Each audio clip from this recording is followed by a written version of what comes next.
Hey guys, and welcome back to this channel. In this video, I'll be showing you guys how you can create this mirrored watermark on CapCut PC. So you're going to select your video and add that there, and you're going to also add in your text here as well. I'm just going to type in watermark. You can use any font that you'd like, of course.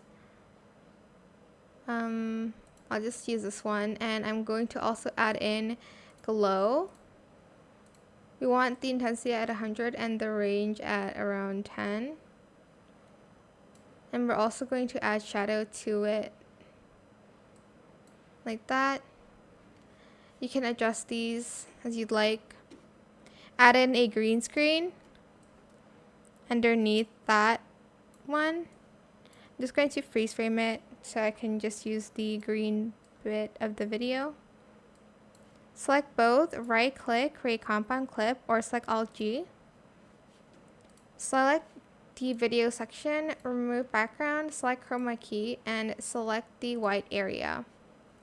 Then you're going to go to effects and you're going to type in blur.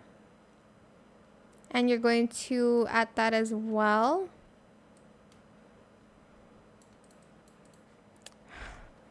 Which one is the correct blur effect? I do not like when this happens.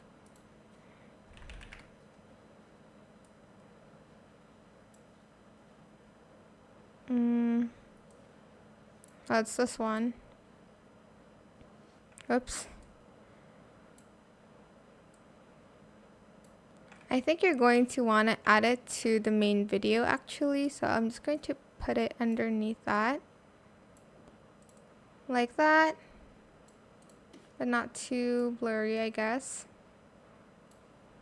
Then you're going to want to export this as like a video. I'm just going to screenshot it so it'll be faster for the both of us. What? Export still frame. I'm lagging so much.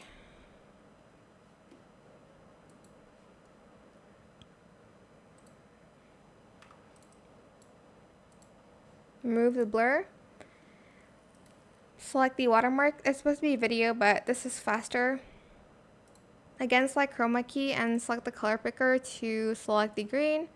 Adjust the intensity and then add in a lot of shadow, but not too much, I guess. And I'm just going to move it somewhere else, like down here.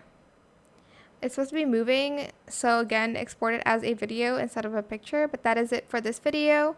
If you want to adjust it even more, you can go to adjustments and adjust like the colors so you can see the watermark a little bit better. Maybe add in some exposure and stuff. But I hope this tutorial was helpful for you guys. Don't forget to like, comment, share, and also subscribe to this channel if you haven't done that already. If you have any more questions about this video, just leave it in the comment section down below. I will try my best to answer them all for you guys, and if you found this video helpful, please click the thanks button as well. That is it for this video. Thank you so much for watching. Bye!